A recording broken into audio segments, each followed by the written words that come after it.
A very good afternoon to you and welcome to Lunchtime News live on MTV Sports. I'm Shahan Jurangpati. Let's start off with a look at your headlines. Heavy rains experienced in the Central Hills. Several low-lying areas of the Ratnapura district inundated. Bad weather prompts the relocation of 514 people to safer areas.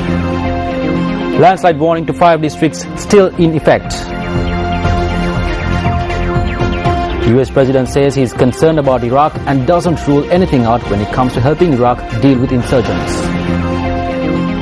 Brazil opens FIFA World Cup campaign with a win over Croatia.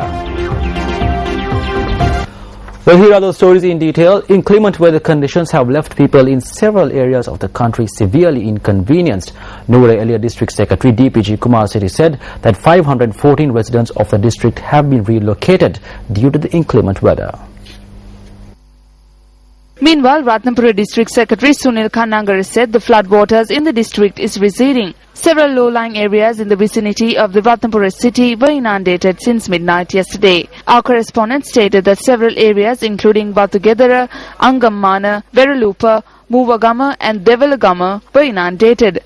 This is the water level of the Kaluganga at the Muvagama bridge in Ratnapura. Our correspondent also noted that intermittent showers continue over the Ratnapura district. Assistant Director of the Disaster Management Centre of the Ratnapura district, Nimal Bandara, said the residents of the several area secretariats including Kuruvita, Alapatha and Kiriyala have been affected.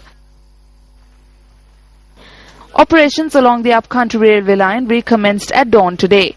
The railway control room noted that therefore all trains plying to Badulla will function as scheduled. The night mail train from Colombo to Badulla was cancelled last night owing to inclement weather conditions. The railway control room said the railway line was blocked following earth slips in Watawala, which hindered operations. Meanwhile, an earth embankment has collapsed onto a house in Watawala. Our correspondent said the house was empty at the time.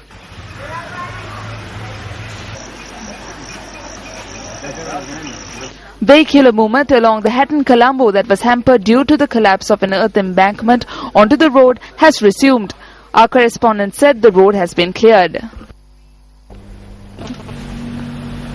Meanwhile, the National Building Research Organisation has issued a landslide warning valid for the next 24 hours for 5 districts, namely Kalasara, Noor Elia, Kegol, Kandy and Ratnapura. Media spokesperson of the Disaster Management Centre, Saratlal Kumar, said that residents of the Central Hills should remain vigilant in this regard. On to more local news. The remains of an individual who was shot dead by the police in Pasiala is lying at his residence in Mirigama.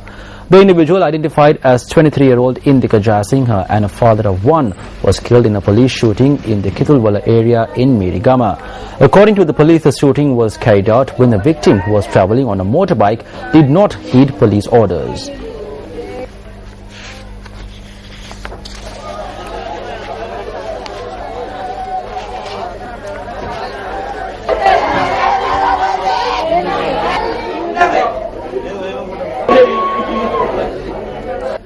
The Students' Union of the Sri Jayawardhanapura University alleges that there is a plan in place targeting student leaders and oppressing them by not permitting the registration of the student union. This statement was made at a media briefing which was held opposite the university premises. A plan is in effect to oppress student union leaders.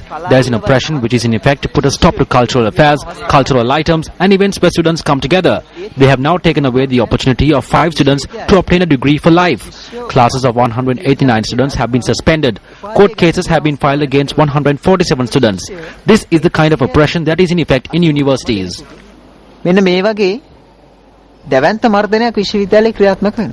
Well, today is day 2 of the Uva Posan Udanya, which is being held in the Uma Ala area in Uva Parnagama, Valimada.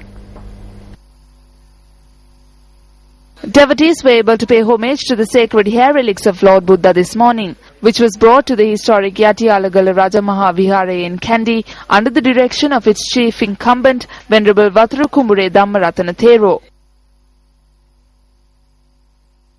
Devotees in thousands flocked to the Pozone zone to pay homage to the sacred hair relics yesterday as well. ඊයේ පළවෙනි දිනේ පුසොන්පර පසළොස්වක පොහෝ දිනේ Devotees in their thousands arrived to pay homage to the sacred hair relics of Lord Buddha on Posan Poya Day yesterday. So today is the last day for devotees in the Uva province to pay homage to the sacred relics. So the exposition of the sacred relics will be conducted until midnight today. එසාද මධ්‍යම රාත්‍රියේ දක්වා මේ උතුම් වූ සර්වඥ ධාතුන් වහන්සේලා වන්දනා ඔබ වෙනුවෙන් විවෘතව පවතිනවා. Preparations have been made today as well for the screening of the award-winning film Sri Siddhartha Gautama. Furthermore, screen tests conducted by Newsfirst will also take place.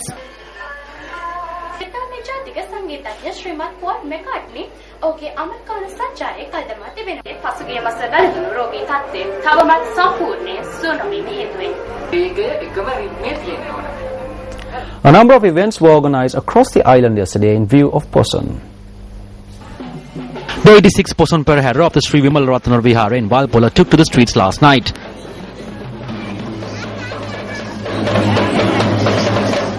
The 77th Hakmana Posan Kalapaya was also celebrated yesterday. In line with this, the Mihindu Mahaperahera is due to take to the streets on the 14th from the Sri Jayasamanarama Vihara.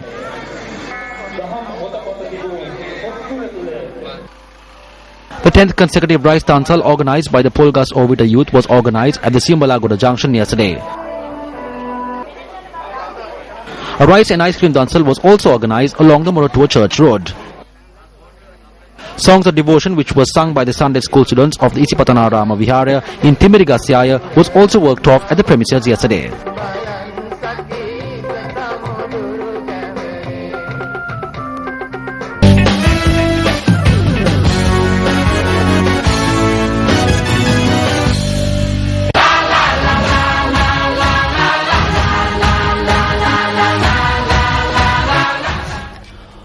Well, Neymar wasted little time in living up to his billing as Brazil's World Cup spearhead when he scored twice to lead the host nation to a 3-1 comeback victory over Croatia in a terrific opening game of the tournament yesterday.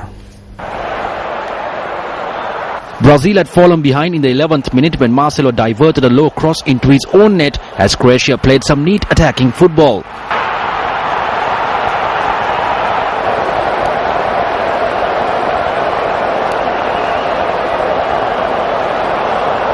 But the host levelled after 29 minutes when Neymar marked his 50th appearance by squeezing a shot from the edge of the box just inside the post.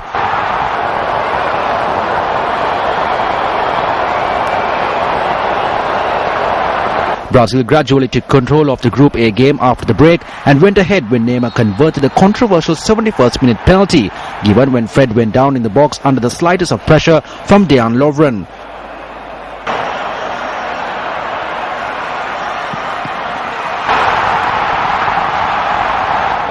Croatia pressed strongly in the final 15 minutes, but Brazil held out and finished on a high when Oscar poked home the third in stoppage time to start a party. Their fans' hope will end with victory in the final on the 13th of July.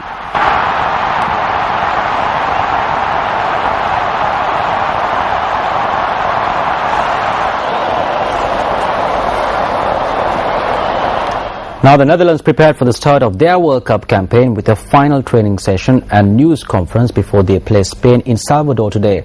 Coach Louis van Gaal said he was not underestimating Spain ahead of the match, which is a repeat of the 2010 World Cup final, which the Spaniards won 1-0. I think that Spanish football is perhaps the best football in the world because the technical application they combine with tactics and physical approach is so good. The attitude of the Spanish players is something I hardly pay attention to. While Van Gaal has also pushed to blood more youngsters into the national side, his team to face Spain will include a core of household names, including a rejuvenated Wesley Sneijder, who has bounced back from losing the captaincy and his place in a side to take a key role as provider for Robben and Van Persie. Van Persie's form and fitness is key to Van Gaal's plans. The captain endured a stop-start domestic campaign, and while he has said he is fit for the World Cup after some niggling injuries, the jury is still out after not looking completely comfortable in training.